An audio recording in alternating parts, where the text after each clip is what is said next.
He was one of the greatest teachers in the world of classical ballet.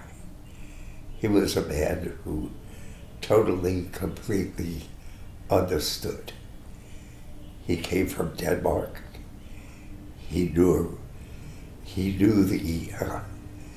the person who started the Royal Danish Ballet, Bourdonville was his name. And it was a style. It was a style of dancing. And it became an international style. And then as time went by, it sort of, how can I say it? It became minimal because it wasn't a continuity of the next step and the next understanding of all of this. There was a limit to its abilities, its invention, and but everybody knew that style. Balanchine knew that style, and Balanchine knew that style so very well because he was married to a ballerina, Tennille Leclerc, and he was with her for whatever reason, I don't know, but she got polio, and he stayed with her in Denmark because that's where she became ill. And he spent, of course, she was in an iron lung, and so he had nothing to do. So he went by the Royal Ballet.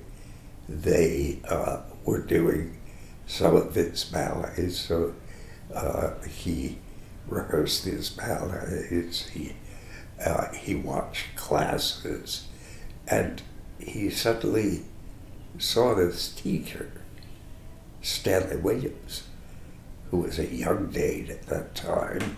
He was a principal dancer.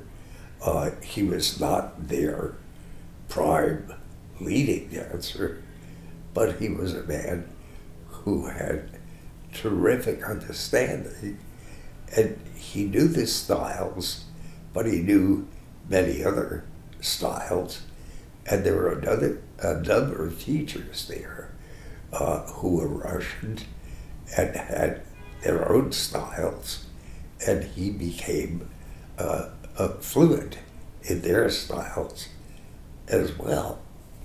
And Balanchine went to see a couple of his classes and didn't even introduce himself, and saw him and decided, well, here's a guy who knows how to teach. And one day, Balanchine comes up to me and he says, I'm going to bring a guy named Stanley Williams to teach the company.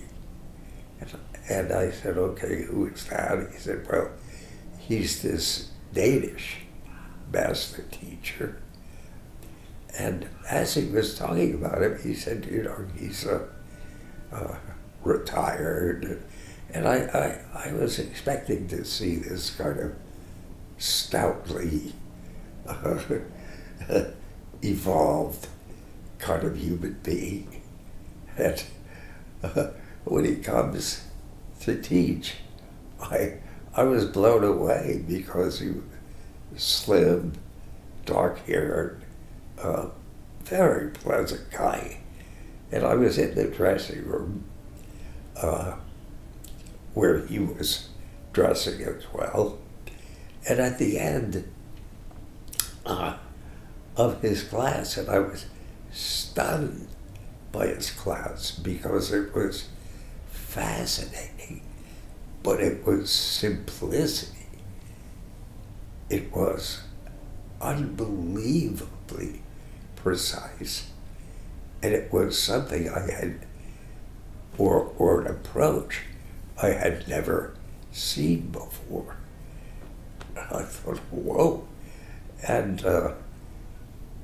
at the end of the class, we go back to the dressing room, and he comes up to me and he asks me how to find a bus. So I thought, what a pleasant guy, a nice guy. And so I let him know.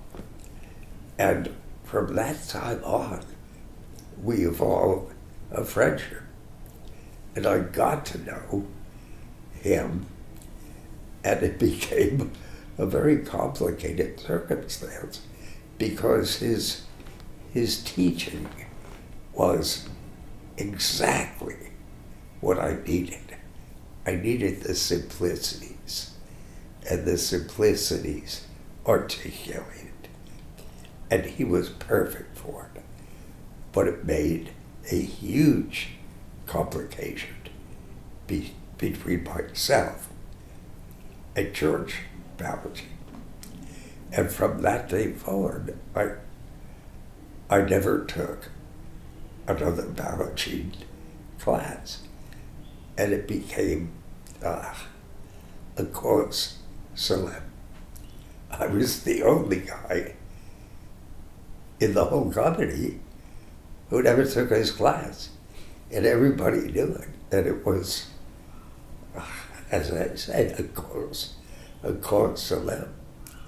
And that was the end of my relationship with George Balanchine. And he and I never patched that up. And so it was a huge positive and an enormous negative. But you know, Balanchine #1 was not that kind of guy. But he never forgot.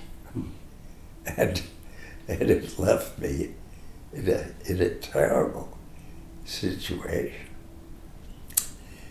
And to give you an example, one day we were in Russia at the Bolshoi, and I'm dancing major work, and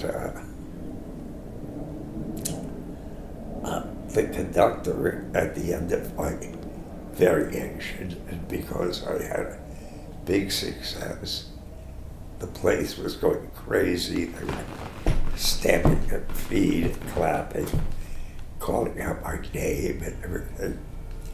And it was decided by the conductor that I was going to do an encore. And he had the musicians turn the music back and gestured up to me. Well, that was the end of it. I now had to do my first and only encore. And Balanchine wouldn't talk to me for 2 weeks. And at the end of it, I said, I got to get this settled. And I saw him coming at me down the hall, and he started to evade me. And I said, look, Mr. B, I have to tell you, it wasn't my idea to do an encore.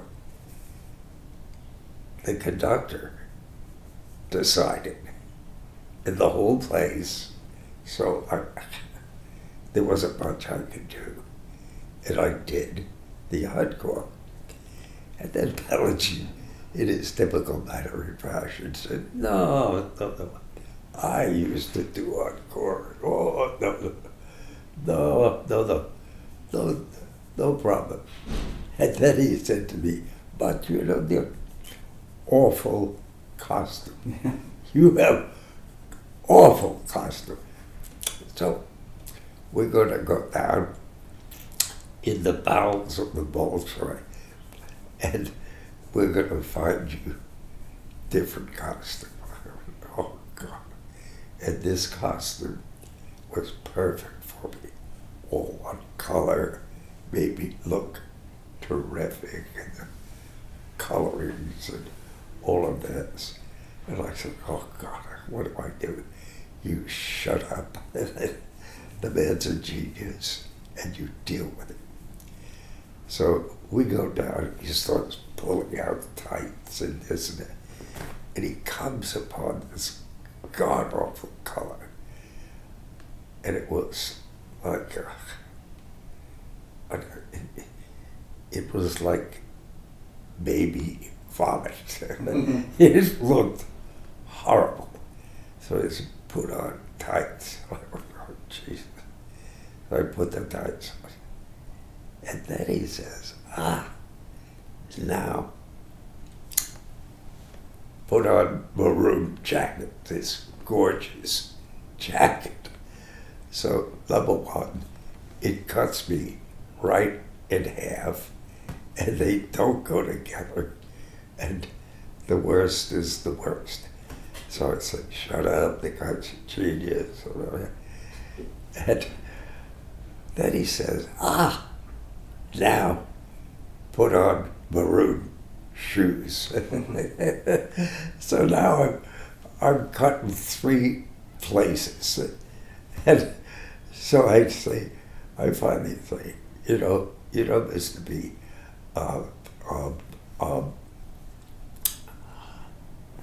I'm not tall enough to wear this costume. And a glimmer goes in his eyes, and he said, dear, you're right. You look like you're dancing on your knees. And turned around and went away. However, he gave me back our costume. He had to let me know how he completely felt about my encore. Number one, Balanchine invited him. Right. Had never spoken to him, never said anything about him.